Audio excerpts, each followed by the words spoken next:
Hey folks, this is Sam Roberts. Hey, this is Kim Mitchell. This is Hannah Georges. This is Matt Mee. This is Derry Graham from Honeymoon Suite, and you are listening to... And you're listening to The Hulk Caesar Show.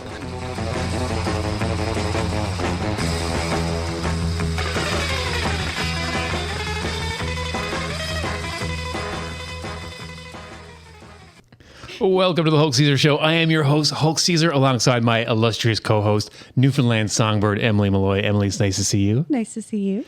The Hulk Caesar Show is brought to you by our friends at Snow and Mow. Winter is just around the corner, and now is the time to book your commercial snow clearing service. Check out snowandmow.org to get your free quote today. Tonight's guest is one of Newfoundland and Labrador's brightest country music stars. She's a 4-time ECMA winner, a 4-time CCMA nominee, and was a semifinalist in Sirius XM's Top of the Country competition. Her debut album, Surprise Party, gave us viral hits like Married, which racked up more than 24 million views on TikTok and earned national attention. She's also brought home the ECMA for Country Recording of the Year and 6 MusicNL nominations. Now with her brand new album, Over the Party, she's stepping into a bold new chapter. Mallory Johnson, welcome to the Hulk Caesar Show. Well, hello. That was quite the intro. Thanks for having me. I couldn't help but dance on that intro music. That's good. It's very appropriate. It already sets the mood, so we're off to a good start. A little later on, Mallory's going to grace us with a short set live here in Caesar's Palace on the Boulevard in St. John's, Newfoundland. Yeah. Mallory, thanks so much for joining us. Thanks for having me. I'm so excited. Love. You just released your sophomore album, Over the Party. How would you say this compares to your first? I mean, I think it is probably the polar opposite in a lot of ways. Cool. The artist in me wanted this project to kind of be a continuation of that one, but be like the B-side. Nice. Or like the evil stepsister, the aftermath. So what happens when the party's over? I actually was originally going to call the record When the Party's Over. Okay. But I couldn't do that because Billie Eilish already has that huge... I mean, it actually might have worked in my favor because if people Googled, looked that up, they would have stumbled on my record, be like, I wanted Billie Eilish. But yeah, so we kind of switched it up last minute, wrote a song that fit the title, and the rest is history. Cool. Yeah. It's amazing. The album's already hit number 1 on the iTunes singer-songwriter charts. Yeah. And it's landed on some pretty big playlists. How do you feel about that kind of reception? I mean, that's always like really cool and validating. I mean, when you have this compilation of songs that, you know, you're really excited about and you're really close to, it's always really nerve-wracking to be like, okay, once it's out there, how are people going to receive it? Are they going to love it as much as you do? Are they going to interpret it differently? And so to see this record or this project as a whole get supported in the industry more than any of my previous songs have, especially with like digital streaming platforms. It was the first time Apple jumped on board, and then they put it across all these multi-genre playlists, which is really cool and really helps a girl out because, you know, it's hard to get gigs and get the industry noticing shit these days. Yeah. So it's like when you have things like streams, and sadly the TikTok numbers. So, you know, as much as the artist, you know, it's a love-hate relationship, but those things really help get noticed by booking agents and labels and things like that. So it can get you more gigs. How do you find out about that kind of stuff, like the charts and playlists, that kind of thing? Do they kind of let you know in advance, or you just find out when it happens? Or? Yeah, so it's kind of, you can kind of find out different ways. I mean, all of those digital streaming platforms have their own artist apps as well. So it's like Spotify for artists or Apple Music for artists. So you can log on there and kind of see what your stats are and what playlists have added you and whatnot. But a lot of times it's personal connection. And even though they will tell you that you have to pitch through the artist platforms, which you should, I mean, you have to do that anyway. But a lot of times it's you know, the cliche, the tale as old as time is like relationships are what matters. So, you know, try really hard to reach out to those curators and establish good relationships with them. And then when the time comes, it's like, hey dude, I got a song coming out in a couple weeks. You mind putting your ears on it? Let me know what you think. You know, if you like it, maybe throw it on something. That would be really awesome. And yeah, they've been wonderful all across the board. So I'm really thankful. Amazing. Yeah, Newfoundland's it's all about who you know, so it's good practice for that, eh? Yeah, no kidding. I mean, you can't be an arsehole in this business. That's just, it's true. It will catch up to you. Yeah. What was it like working with Andrew Petroff, who's produced for artists like Sheryl Crow? I mean, he is the coolest dude ever. He's also like kind of a big nerd, and I am too. So it was like hanging out with my brother. So when I was like working on, like I wanted each project that I've kind of put out, I've had different producers. And not that I haven't loved working with the other producers, but it's new music. I'm growing as an artist. I'm chasing different sounds and I want to expand my creativity. And so it's fun to kind of bring in fresh blood, I guess you could say. Mm-hmm. So when I was getting ready to put these songs together and this project together, my manager was like, okay, can you make a list of some of your favorite albums right now based on the production? Not necessarily the artist or the songs themselves, but the production. And I was like, all right, like I'll go through my playlist. And there's this one artist, her name's Meg McCree. And I don't know if you guys know her. She's a little bit, I guess, more emerging or underground in Nashville. And she's been touring with artists like Lainey Wilson and she's Ella super Langley. Cool. She's so cool. Yeah. So Meg, I just loved this record that she had put out. And it was just really vibey. It sounded very organic. It was like the kind of record that she doesn't need to go on stage with tracks and bells and whistles. It's like she sounds better live than the record kind of vibe. Love it. So I loved the way this project was produced. And my manager, Danny, she was like, okay, let me find out who produced it. Let me find out who their manager is. And within like 24 hours, she was like, all right, send his manager an email. We're going to set up a meeting in Nashville and you can go to his place and catch a vibe. If it works, awesome. If it doesn't, on to the next person on the list. So I was like, all right. So I show up to Andrew's house in his garage where his studio's set up. It's already like twinkly lights. That's kind of like the Bull and Barrel vibes. Oh, love it. So I was already at home because Bull and Barrel is the best place ever. Vibes. As we all know. Mm-hmm. And so I walk in, immediately cozy couch, twinkly lights. He's super rad. And we just talk music. And we just talk about not necessarily the big dream or the big picture for the project, but like what interests we had and what music we related to and who we like to listen to, who was on our Spotify most streamed artists and things like that. And we just really gelled. And I wanted to be able to walk into a studio and throw a bunch of shit at a wall to see what stuck. And if it worked, it worked. If it didn't, it didn't. But I wanted the space to experiment and just kind of not be nervous to experiment. I mean, I've done the projects where you walk into the fancy studio and you're paying an arm and a leg to be there for a day.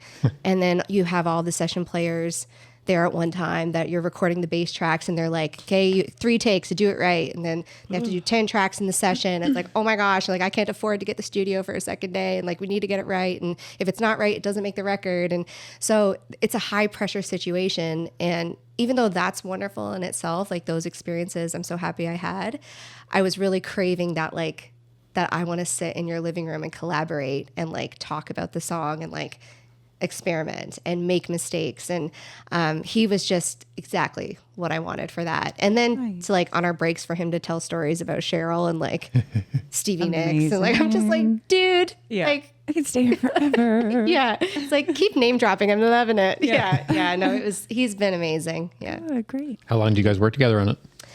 We started in January of 2023, I believe. Yeah, I think it was January 2023.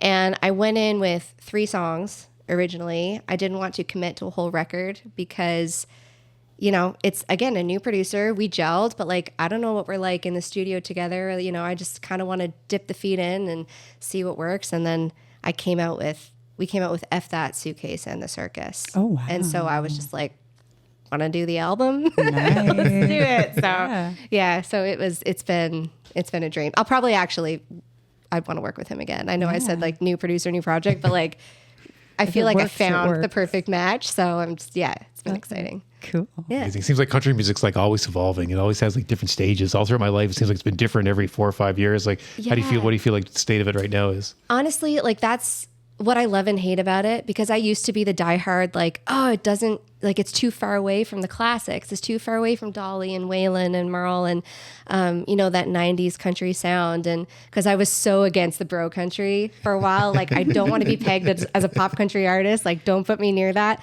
But honestly, like, it's such a beautiful umbrella. Oh, sorry, I just hit the mic. It's such a beautiful umbrella of music that, like, it's really cool to see what's labeled as a country artist. They're showing up on pop playlists. They're showing up on folk playlists. They're showing up on Americana, like on like acoustic. Like, I think that's so special where you almost can't put it in that box anymore. And now it's always evolving. It's also kind of going back again. Like you kind of see this like outlaw singer-songwriter thing happening with the Zach Bryans of the world. And it's really cool to see like Mumford and Sons on stage with Lainey Wilson, you know, so it's really cool to see this blending of genres where I guess it's all about storytelling at the end of the day. So, yeah. So true. Have you started working on your next record? Honestly, writing it. Yeah. Yeah. They always say yes. They always say yes. Say yes. When are we not working on the next thing? That's like a blessing and a curse too. It's like even though this current album just came out, I've been sitting on some of those songs for 3 years. Yeah. So, you know, I'm sick of some of them by now, and it's like, but they're still new to everybody else. So I'm trying to like stay really excited, right? But yeah, I've gone through some stuff in the last couple of years that are definitely inspiring the next project, and that's all I'm going to say about it. Because who knows when the next project's going to come out? I don't really have a timeline set for that yet, but I'm definitely writing for it. Nice, amazing. Can't wait. Yeah. All right, let's take a quick break. Here's The Way East performing their brand new single "Closer" live on the Hulk Caesar Show.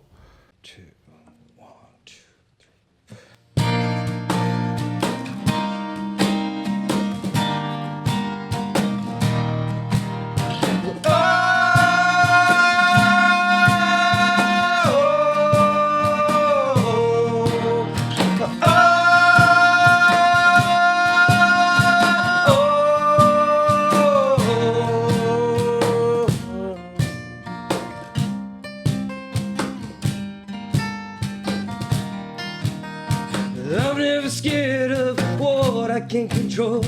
Push it over too fast and you know it. Things you want, things you get, and nothing lasts forever. Call me when it's over.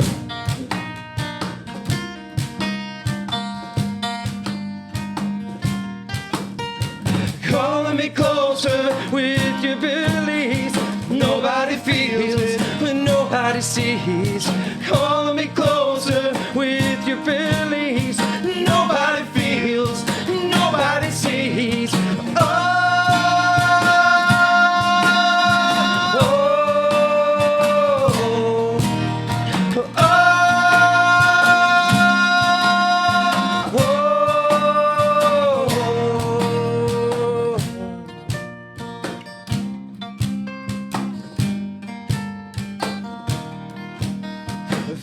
So bad, I'm afraid to ask. Walk down the street, but it's hard to laugh. The thought it might be more than this. The answer to the question is worse than it is. Call me closer with your beliefs. Nobody feels, nobody sees. Calling me closer with your beliefs. Nobody feels when nobody sees.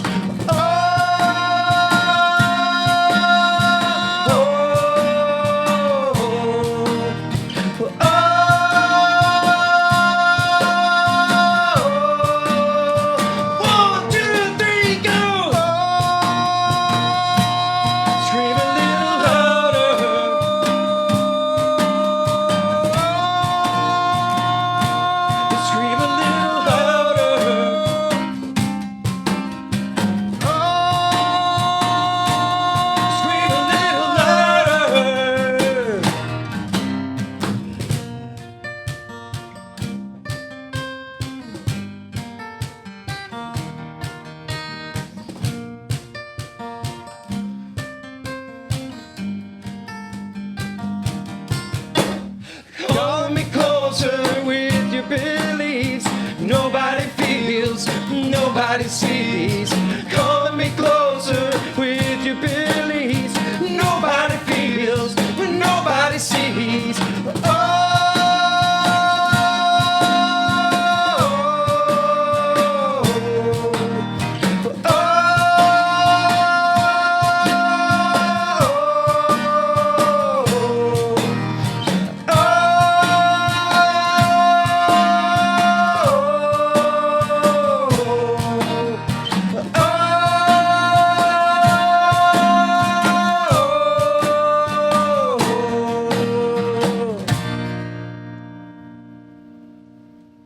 We are back on the Hulk Caesar Show, brought to you by Snow and Mo. We are joined by singer-songwriter Mallory Johnson. You've earned 4 ECMAs, multiple CCMA nods, and now 6 2025 MusicNL nominations. How do you approach all the awards season and all the hoopla surrounding it? Oh my gosh. Well, honestly, they're just big parties. I get so excited every year because it's a big reunion and you get to go watch your friends jam and win awards and everyone cheer for their records. So it's, I mean, the award side of it, the nerves with the showcases, the industry, you know, that's important and fun and that's what you're there to celebrate. But honestly, it's just the camaraderie and the community and just everyone getting together until the wee hours of the morning. And Did you play many of those 2 or 3 a.m. showcases? Oh, yeah, like you have to. If you're not from the East Coast. I mean, let's be honest. If you're not like at the ECMAs with Flo at the piano, what are you doing? But yeah, they're just, awards are fun, but the most fun is when you get to hang with like-minded individuals. Yeah, I guess it would be a time when you might not necessarily see a lot of your friends because they're all on the road and you're on the road, but you're all one spot at a time. Exactly. Yeah. As we mentioned earlier, that your debut effort, Surprise Party, gave us a viral moment like Married, which blew up on TikTok for 24 million views. Now, what does that mean when it blows up on TikTok? Honestly, your guess is as good as mine. It did not translate to followers, so that's not fun. Or streams, like on the Spotify's, you know. But it was cool that it did get a bunch of views and streams on TikTok. What was interesting in that most of the videos that people were using that song, for those of you who don't know the song Married, the hook of the song is, I want the wedding, I don't want to be married. So it's a wedding song for the singles. It's kind of like wanting the party without the commitment. So basically it's a wedding song for people who shouldn't be married in a sense. So, but what was interesting is there was a lot of videos where English wasn't necessarily the person's first language and it would be their wedding videos and putting my song Married behind it. Just because the title was Married. I'm like, hey, worked in my favor. Love it. Still love it for you. It's just got a little chuckle. For some of the videos, be like this beautiful moment with the bride walking down the aisle and my song, I want the wedding, but I don't want to be married. I love that. Awesome. So it went viral, on TikTok. But Very fun. Cool. Very, very cool. Do you do any other videos like on TikTok to engage with your audience, your listeners? For sure. I mean, these days you kind of have to. TikTok is free marketing, as everyone says, and you kind of would be a fool not to at least try. I definitely don't post every day like you probably should because it takes so long to edit stuff. However, I'm a part of that platform and I'm stuck in the 300 view zone. So many of us. but yeah, no, it's a lot of fun. I spend a lot of time scrolling on TikTok actually. So that eats up a lot of my time. If I posted and put time into putting my own videos on TikTok as much as I scroll, I might not be stuck in the 300 view zone. Yeah. But here we are. If I spend as much time working on my show as I spend scrolling Instagram. Exactly. Exactly. It's just so easy. Yeah, I know. With such a busy schedule, writing, recording, performing, traveling, how do you keep grounded to protect your own creative energy?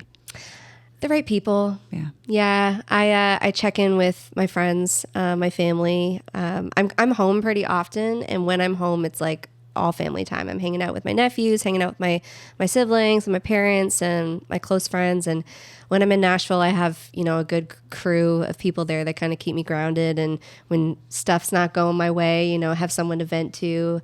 When stuff is going my way, someone who has a bottle of champagne in the fridge. So it's definitely, it all comes down to the community for sure. Because it's easy to kind of sometimes get too big for your britches, and then it's also easy to compare and want to leave and quit. But yeah, having that good community, that good circle definitely always helps. You've shared stages with icons like Shania Twain. What's been the most surreal pinch me moment so far? I mean, that was a pretty big one. Shania was pretty crazy. Even getting to meet her was like, I don't think I breathed the whole time. She was absolutely amazing. So that one kind of speaks for itself. But another really special one that happened recently, I got to host a songwriter show at the beautiful Majestic Theater here in St. John's.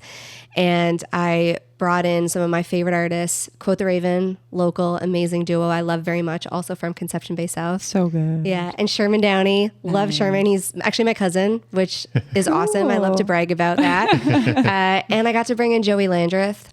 And I'm a huge, huge fan of the Brothers Landreth. I have been for a long time. And what was really cool, playing the show with him, yes, and getting to hang with him backstage, yes, but him and his wife and their daughter, they came to my parents' place the night before the show, and we hosted them for Jig's dinner. Oh, that's so cool. So we had the best time. We were all around sitting, eating turkey and Wicked. yeah, and just having a great time hanging out and around the kitchen table. And I was like, well, Joey Landreth is in my living room. This is so weird. That is so But cool. so amazing. So Yeah. fun. Yeah.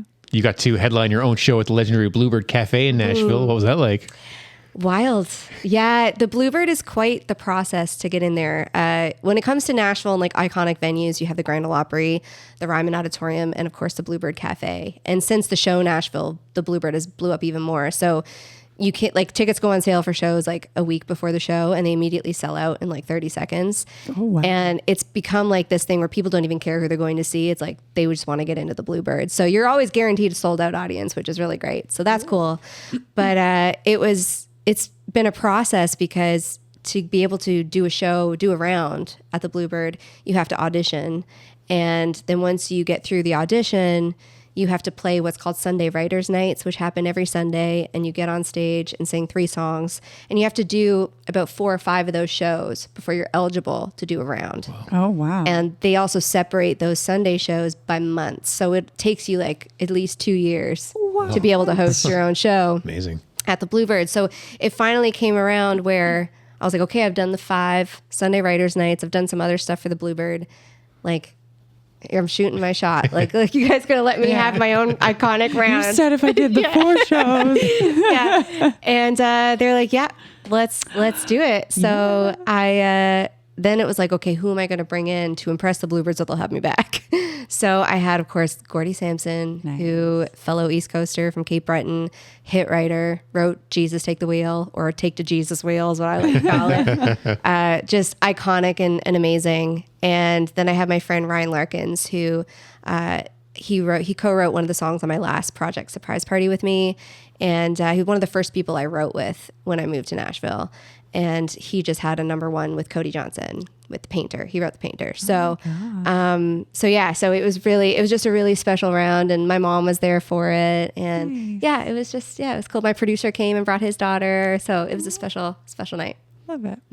Now, you spend a lot of time outside the province, but do you have any shows coming up here on the island? I sure do. I'm going to have my album release show here at home. It's going to be December 19th. Tickets are not on sale at this very moment, but they might be by the time this video.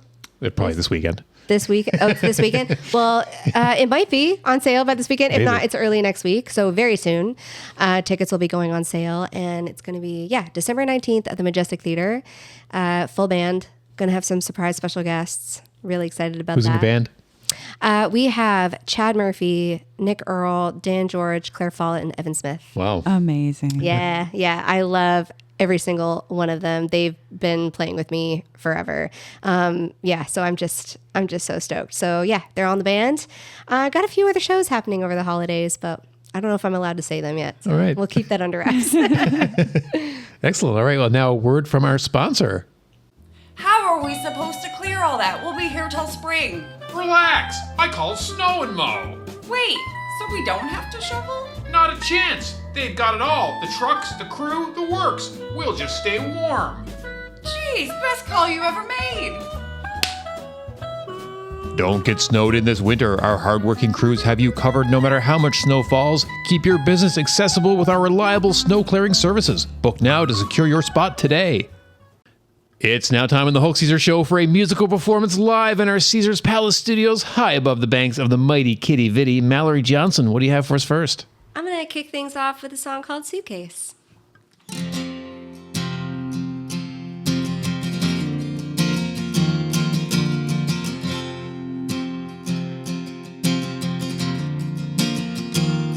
If I knew to go northeast of the border, it wouldn't feel like things keep going south. If I knew you were across the ocean, I'd get a boat and sail to you right now.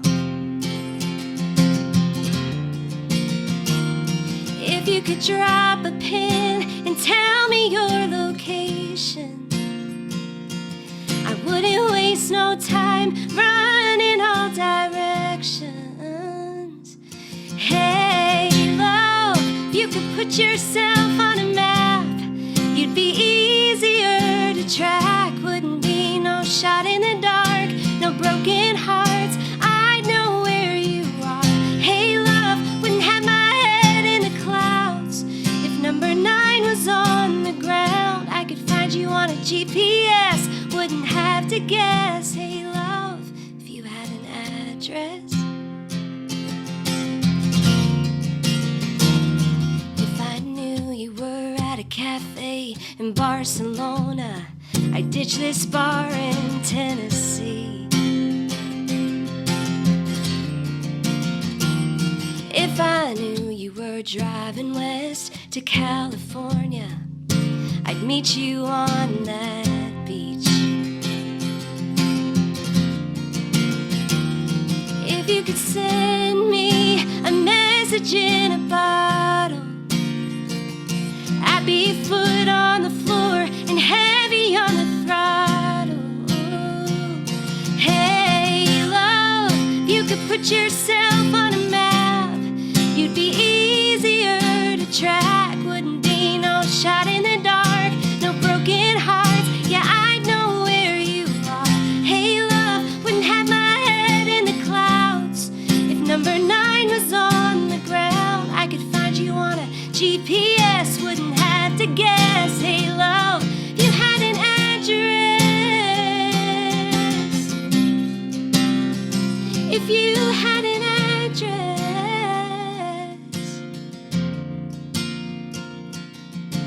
just give me a sign, write it in the skyline. I wouldn't have to wait, I'd just pack a suitcase.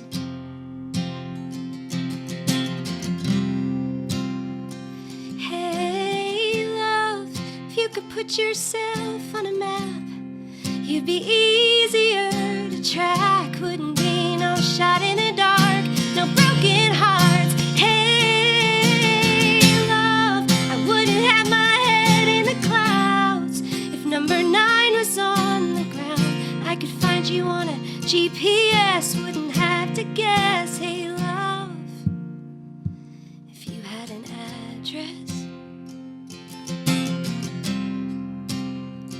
If you had an address,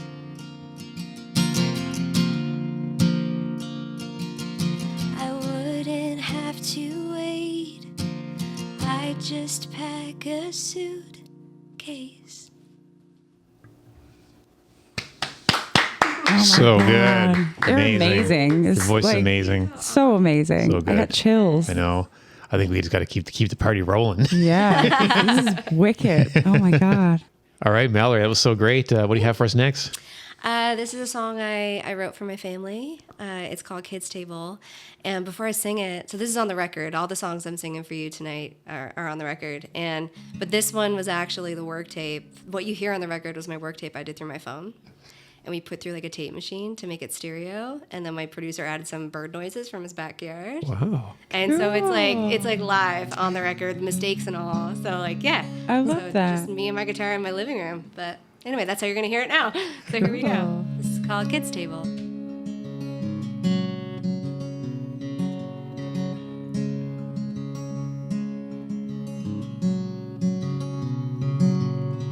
Plastic plates, chocolate milkshakes, and a spoon flying in like an airplane.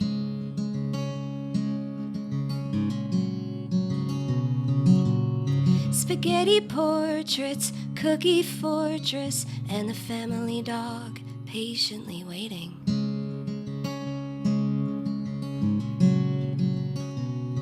It was messy, it was chaos, life was gravy, too much applesauce, a tradition. Gathered round a slab of maple, sitting at the kids' table.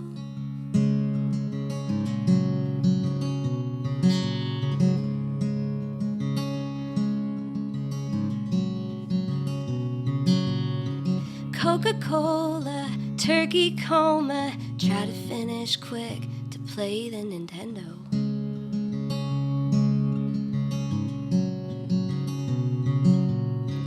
And Patricia always made the best raspberry cheesecake, at least I'd say so.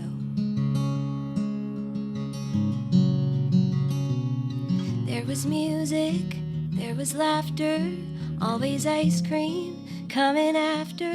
Our eyes thought we could eat more than we were able. Sitting at the kids' table, sitting at the kids' table. Somewhere between 13 and old enough to drive. The family rule wasn't cool, and I wished away my time to a day when I didn't have to share my seat with dolls and teddy bears. But it wasn't all that bad to have company like that. Now the years have come and gone, and chairs are filled with new generations.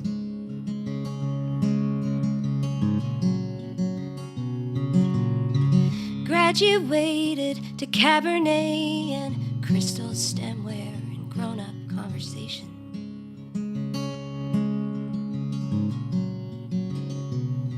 Then it hits me, feels different, like there's something I've been missing. And I realize it was more than a slab of maple sitting at the kids' table. Sitting at the kids' table.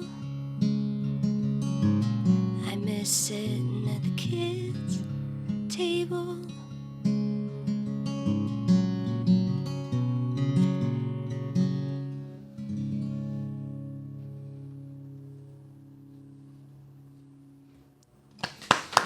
You always got to wait for that ring. That was wait for the permission to clap. Right? I filled up, almost cried. A tear almost fell from my eye. I sucked it in. I lose my shit every time I have to sing that, and all my family's in the front row. Because they have to be bawling. They're obviously crying. Well, it's like every time. There's been so many times I've sang that song. Like I have two Aunt Patricias, and they both make a really good cheesecake. Oh. There's been so many times where both Aunt Patricias are sitting there, and I lose my shit. Yeah. I certainly wolfed down a family dinner or two to get back to that Nintendo, that's for sure. Right? Like kick the can. What a beautiful song. Yeah, so that good. was so nice. Oh, nostalgia everywhere. Love it. All right. Well, thanks to our friends at Snow and Mo, we got time for one more song. Mallory Johnson, what's it going to be? I'm gonna do a little heartbreak song because it wouldn't be country music without it. So this is called Wedding Band.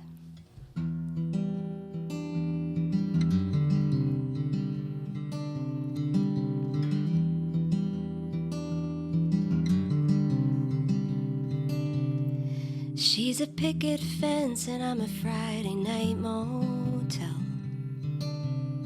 She gives you wings and man, that hurts like hell. She's a see you at home and I'm the see you around. I'm the city light, she's a small town. You chase the moon and settle for the sun. I'm the one you love before you love the one. The plans you make before you make your plans. The hand you take before you take her hand. I'm the girl you ring before the wedding band.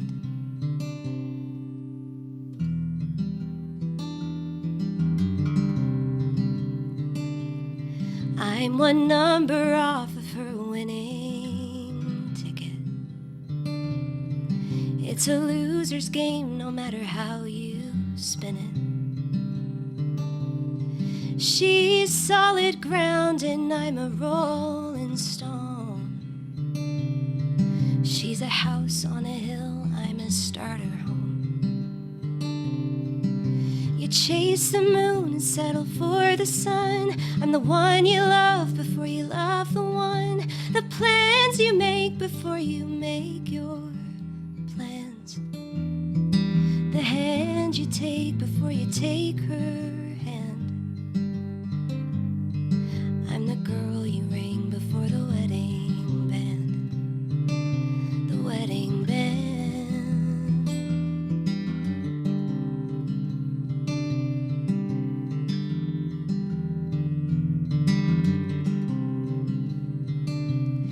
I was wrapped up in excuses, and she's wrapped up in your arms.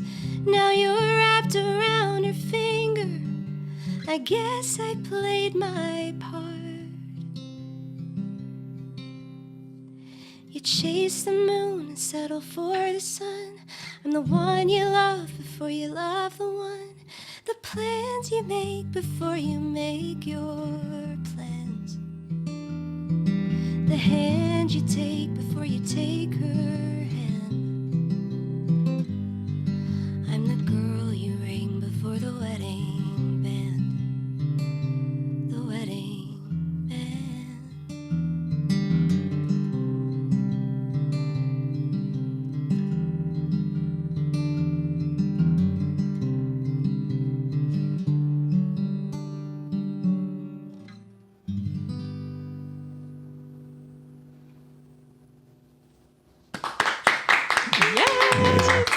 So great. Mallory, where can folks find you on the information superhighways?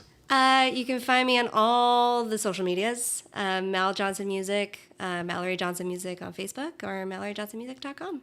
Awesome. Nice. And what about the TikToks, Mallory Johnson? Mal Johnson Music. Okay, perfect. Yeah. Love it. I'll be looking you up on TikToks. I don't have the TikToks. I'm still on MySpace. You got to get MySpace. Yeah, that guy's a good friend, all right? He's one of your 5 He's a good friends. friend. Got me through some stuff. All right. It is now time to play everyone's favorite game of questions, Caesar's Casual Conversations with tonight's guest, Mallory Johnson. We have refilled the commemorative ET, the extraterrestrial hat, with questions. Choose one and answer it as much as you'd like, or ask to draw another one. Now, we've had the AI write these questions for us. We're on our 4th round. Oh, interesting. These ones are retro-based questions. Yes. I cut them all out blind drunk with my glasses off, so I haven't read them. I don't know what they are. So if you pick a question out and you don't like it, just throw it on the floor and you can pick another one. Otherwise, read it aloud. You give a short answer. We'll all go around and give a short answer, and then we'll take a turn. That. I love that it's just not on me to answer. Yeah. This is fun. A lot of pressure on everyone. Yeah, pressure for Pressure on everyone. everybody. You don't like it, you can throw it on the floor. No, it's fine.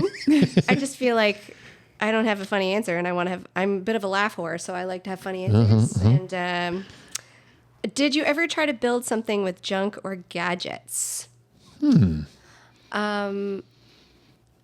I feel like as a kid, I always tried to build a drum set.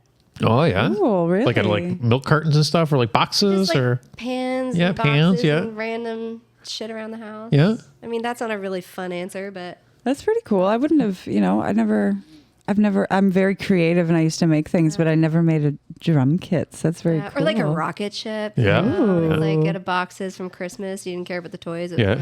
the boxes. True. Now, did these rocket ships, were they fully functioning? Of course. Of course. Obviously. Obviously. Yeah. Just rocket fuel. You know, we I'm stole... an engineer. We stole a drum of jet fuel A from the forestry office when we were teenagers, and we used to throw it on bonfires on bonfire night and make like little my mushroom clouds. I lived a Whitburn. So fun. I love it. Emily, you ever make anything like that? Making things out of, like I really liked Crazy Quilt when I was a child, and she used to make like little stories out of like paper towel rolls and stuff, a little ukulele with rubber bands and a tissue box. Yeah. I feel like I've done that too. Yeah, or kazoo with the paper Toilet towel rolls. roll and the Yeah, the parchment paper and the. How do I remember that? I should go home and make a kazoo. Fun. I never really did a lot myself, but a bit later in my life, in my late teens, I lived with a guy up in Ucluelet in British Columbia, and he was a bit of a dumpster diver. Yeah. And he used to get like VCRs and stuff and take the tops off them and then hit him with like his thing hooked up to his amp and make like electronics music out of these things. What? And then one time he stole a shopping cart from the grocery store and he used wire clippers to cut it into a giant hippopotamus head. Oh, that's cool. I was never that creative. He used to get into a lot of stuff. Yeah, that's pretty creative. I was a latchkey kid, so I played with a lot of pre-made toys. Fair. We're passing the hat over to Emily there. Oh yeah. I was ready to pick another one. I was like, let's go. Oh gosh.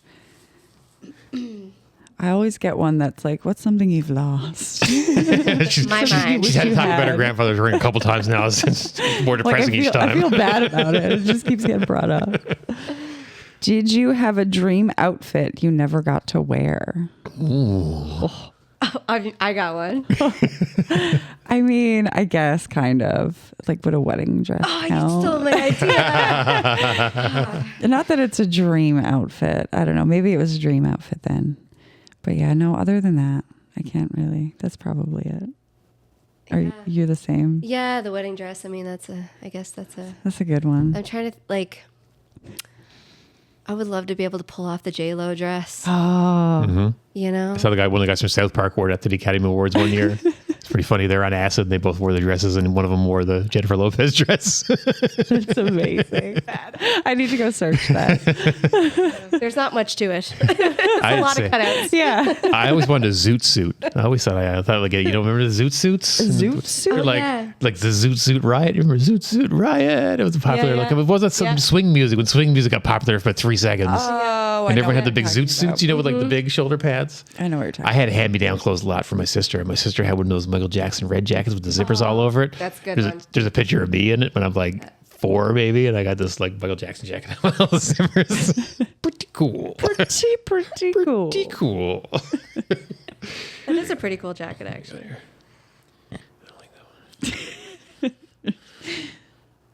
Oh, what's a snack you totally miss from back then? I could probably name a few. Well, I of course grew up in the 1980s, which was a smorgasbord of commercial products for children, to the point where American Congress banned a lot of commercials without educational purposes in them. So I was really the test subject for a lot of that. So I'd say ecto coolers. The ecto coolers were pretty cool back in the day. It was like a Ghostbusters kind of juice box. Okay. And it was like supposed to be like ectoplasm, like the stuff from the Ghostbusters, but it was like a grape kind of fruit punch kind of conjunction, but it was green, I think, and it was called ecto. I just said it a minute ago. Ecto cooler or something. Ecto cooler. Yeah. Interesting. I never heard of it. I thought you were going to say the Crystal Pepsi. Oh, everybody knows my obsession with Crystal Pepsi and how I went down to Browning Harvey in 1996 with a picket sign because they canceled Crystal Pepsi and I wanted one more and I knew they had it in there somewhere and I wasn't going away. And the lady came out and she said, look, I got them to check. There's no Crystal Pepsi in this building. Oh, So I went away. sad. Sad. It was kind of sad. That was really sad. Very sad, actually. Yeah. Well, I ended up getting the Crystal Pepsi came back there about 10 years ago. I was in Montreal and I found a bottle of Crystal Pepsi. And Nice. it's still as Was it good as- as ever. yeah, I was gonna say, Oh, as good as you yeah. remember? That Van Halen song Right Now from the Pepsi commercial in the 90s was going through my head. Boy, I really felt like I was alive. Those were the days. I forgot what the question was. A snack you totally missed from back in the day. I used to really love, these snacks still exist, like Pizza Pockets and Pop-Tarts, all those, like my after-school snacks. But I really loved this cereal called Rice Krispie Square cereal. It was obviously full of sugar, as very it would sugary. be.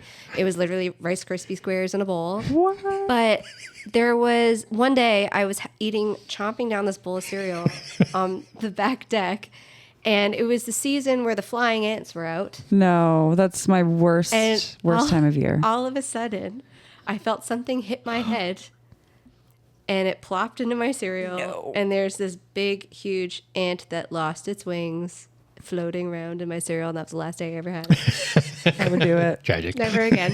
That would do it. Boy, this food question's really bringing out the darkness.